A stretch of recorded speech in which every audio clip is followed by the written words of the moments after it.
الحمد لله رب العالمين والصلاة والسلام على رسوله محمد وعلى آله وصحبه أجمعين.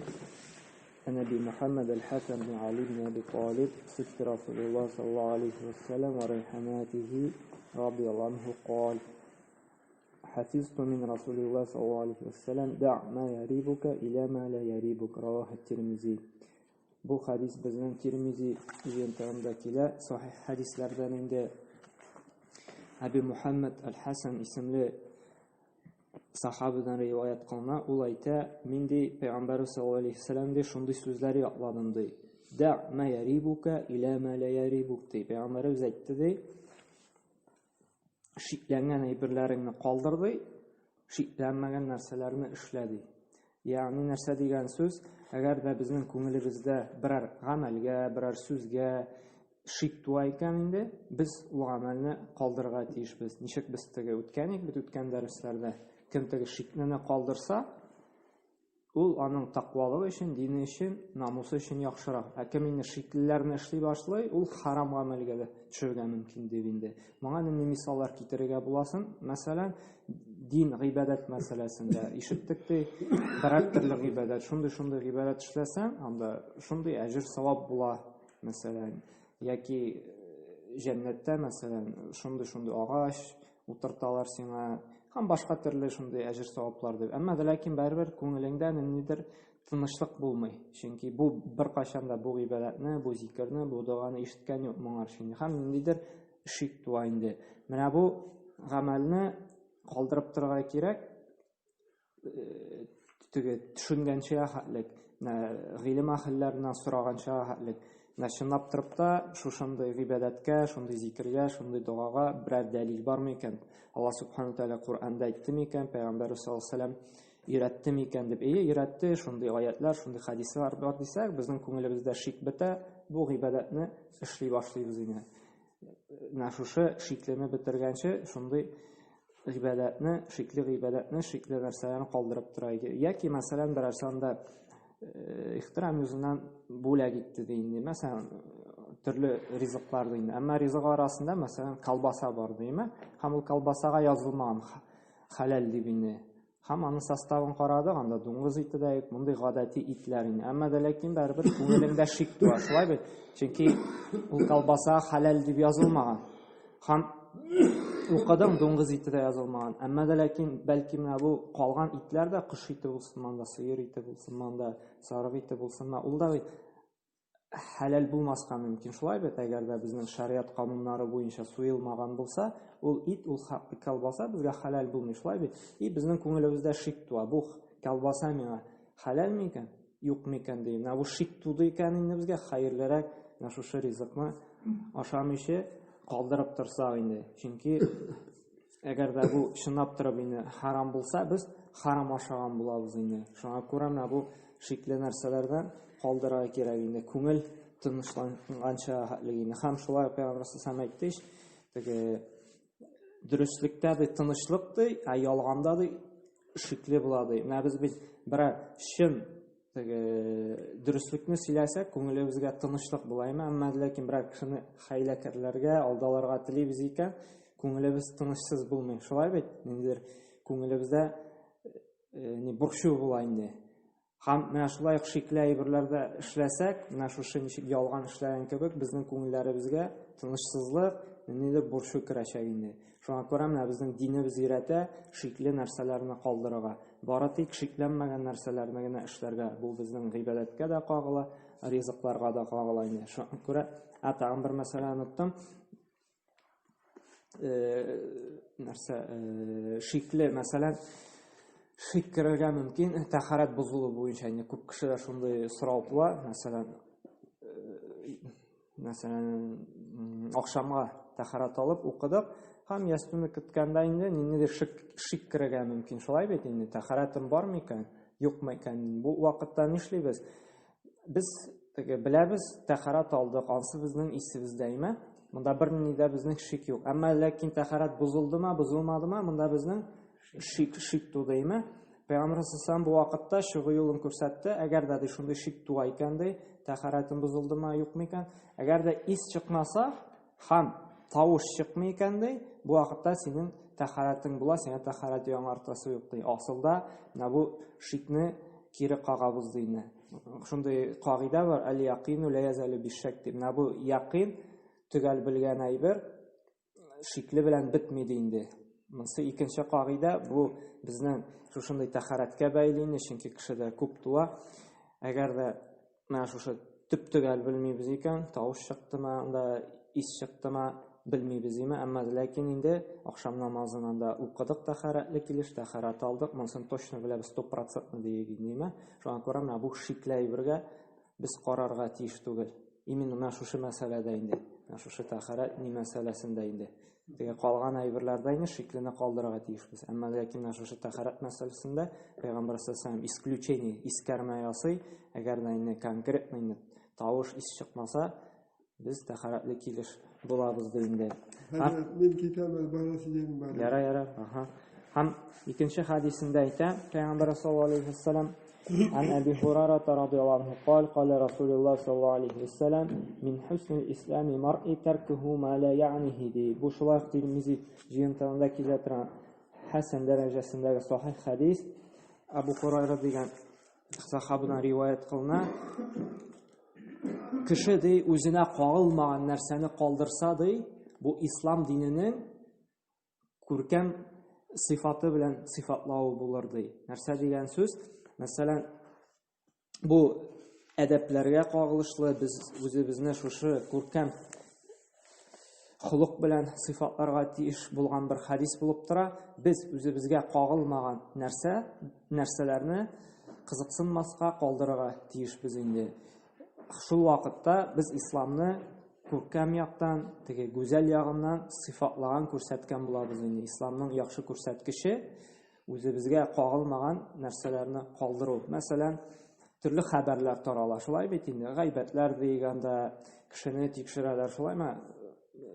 Төрле ырым-шырымнар йөри кешегә кагылышлы. Әгәр дә менә бу хәбәрләр, менә бу гайбәтләр безгә кагылмый икән, без кысылырга, без кызыксынырга тиеш түгел ул нәрсә белән. Әгәр дә кызыксынабыз, тикшерәбез икән, безнең исламыбызда, динебездә ниндидер кимчелек бар. Чөнки исламыбыз күркәм холыкка этәрә, нәрсә ди исламның күркәм холыгы ди, гүзәл ягы ди, менә шушы үзебезгә кагылмаган нәрсәләрне калдыру ди. Шуңа күрә менә үзебезгә кагылмаган хәбәрләр, кеше тикшерүләр анда без калдырырга тиешбез. Чөнки Пәйгамбәр саллаллаху алейхи шуңа чакыра. Менә бу бигрәктән инде ул авылларда, мәсәлән, районнарда бик кат таралган була инде. Бер кешене бер-берсен тикшерү, анда теге гайбәтен сөйләү, бер-берсен дошманлаштыру име. Менә шушында үзебезгә кагылмаган нәрсәләрдән без ерак булырга тиешбез инде. Шуңа күрә кеше белән моңа күршесе керде ди, без кызыксынырга тиеш нәрсә өчен күрше кергәндә нәрсә эшләде ул синдә дип, менә шундый нәрсәләрдән без тыелырга тиешбез. Безнең эш булырга тиеш түгел. Чөнки ислам дине тыя үзебезгә кагылмаган нәрсәләрдән калдырырга кызыксынудан инде. Үзебезгә кагылса гына, безнең намусыбызга да яки динебезгә кагылса, ул вакытта рөхсәт ителә инде. Үз намусын якларга, нитергә булышырга инде. Һәм икенче хадистә әйтә, Пәйгамбәр саллаллаху бу Бухари һәм Муслим җыентыгында килә торган сахих хадислар.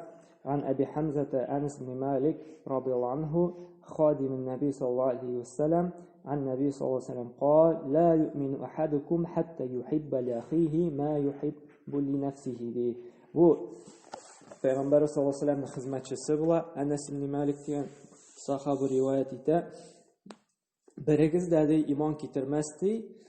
Üzüne tilegenini kardeşine tilegençeye hatletti. Нәрсә дигән сүз? Менә без үзебезгә яратабыз бит инде. Теге яхшы ризык ашарга, матур киенергә, яхшы машинада йөрергә, матур өйдә яшәргә, шулай бит. Анда изге гамәлләр кылырга, күркәм халыклы булырга үзебезгә яратабыз. Шулай бит инде, тыныч, имин, бәхет тормышта яшәргә. Менә шушы үзебезгә теләгән нәрсәләрне дә без кардәшләребезгә теләргә тиеш икән. Әгәр дә теләмибез икән, көншеләнәбез икән, мин яхшы машина алдым, һәм кардәшеңә теләмисең икән, шул Хайыршы Запорожцындагына йөрсен әле, менеке шикелле машина алмасын дип уйлыйбыз икән, телибез икән, безнең иманыбыз камил түгел, иманыбыз кимчелекле, иманыбыз бузык була. Чөнки берегез дә тулы иманлы булмасты, иман китермәсте, кардәшеңә теләгәнне үзеңә теләгәнеңне кардәшеңә теләгәнчә хәлик. Менә безнең яхшылыкны үзебезгә телибез, без кардәшләребезгә дә теләргә тиешбез, яратырга тиешбез инде. Үзебез изгелек кылырга яратабыз икән, без теләргә тиешбез кардәшебезгә дә күп изгелек кылучы булсын дип. Без намаз ахли икән, намаз укыйбыз икән, без теләргә тиешбез анда якыннарыбызга да шушы намаз укуларын, шушы ислам диненә керүләрен, үзебез халал тәмле ризыклар ашыйбыз икән, без кардәшебезгә дә теләргә тиешбез шушы халал тәмле ризыклар инде. Бу ислам диненең күркәм сыйфатлары булып тора. Нәрсә? Эгоист булмаска, үз-үзеңне генә кайгыртырга түгел, кардәшләрең турында да кайгыртырга, кардәшләрең турында да уйларга чакыра. Һәм бу хадисне теге иманлы булмас дигән сүз, теге иманы чыгып китә торган сүз түгел, иманы камил булмас, ягъни көчле, теге тулы иманлы булмас дигән сүз инде. Теге имансыз кеше бит ул диннән чыгып китте дигән сүз, теге Аллаһка ышанмаган. Бу әйтә, теге иманы куәтле, тулы иманлы булмас дигән мәгънәдә әйтә Пәйгамбәр саллаллаһу алейһи ва саллям. Ягъни аның иманы заиф хәлдә, теге әзрәк кимчелекле хәлдән була инде. Һәм шуңа күрә менә шушы 3 хадис безнең күркәм халык белән тәрбияли нәрсә? Беренчесе шикле әйберләрне калдырырга тиешбез име? Шикләнмәгән нәрсәләрне генә эшләргә, үзебезгә кагылмаган төрле хәбәрләрне, гайбәтләрне калдырырга тиешбез. Һәм өченчесе үземә теләгәнне кардәшемә дә теләргә, яратырга тиешбез инде. Һәм менә шушы хадислар белән яшәргә, гамәл кылырга Аллаһ субханаһу ва тааля тәүфик бирсен инде. Ничек әйттем бит? Гыйлем белән гамәл ул чылбыр кебек булырга тиеш. Менә шушы гыйлемне алдык, без аны тормышыбызга тормышыбызда кулланырга тиешбез, гамәл кылырга тиешбез. Гыйлем менә шушы чылбыр кебек балырга тиеш. Гыйлем алдык, гамәл кылып, чылбырны ныгытып куярга тиешбез.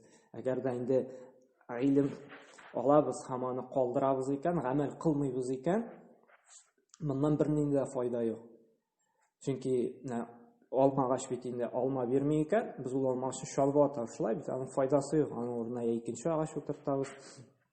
Я теге миш әйтеп тормасын дип чалып атабыз. Ни өчен? Чөнки җимеше юк аның, алмасы юк. Җимешсез агач булгач, ул файдасыз агач, шулай бит. Һәм шулай гыйлемебездән гамәл юк икән, шушы файдасыз агач кебек булабыз.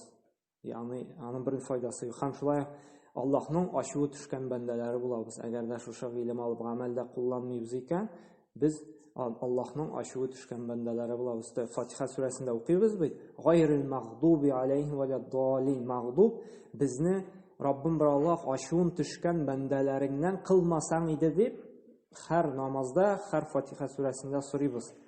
Ягъни ачуы төшкән бәндәләреңнән безне кылмасын дип. Һәм ачуы төшкән бәндәләр кемнәр алар? Гыйлем алып, гамәл кылмаучылар. Әгәр дә безне гыйлем алабыз, укыйбыз, вагазланабыз анда, һәм шуның белән гамәл кылмыйбыз икән, Аллаһның ачуы төшкән бәндәләреннән булабыз. Шуңа күрә менә нәрсәләрне ишеттек, аңладык, вагазландык, без инде булдыра алганча, көчебездән килгәнчә гамәлдә кулланырга тиешбез, тормышка ашырырга тиешбез инде. Шул вакытта гына шушы гыйлемебездән җимеш, ягъни файда булачак инде. Шушы тәмле агач бирә бит, тәмле җимешләрен, тәмле алмаларын. Шушы шикелле кыямәт көндә дә шушы гыйлемебезнең җимешләрен ахирәт көндә, кыямәт көндә күрәчәкбез инде. Һәм Аллаһ субханаһу ва тааля тәүфик бирсен, алган гыйлемнәр белән гамәл кылырга инде.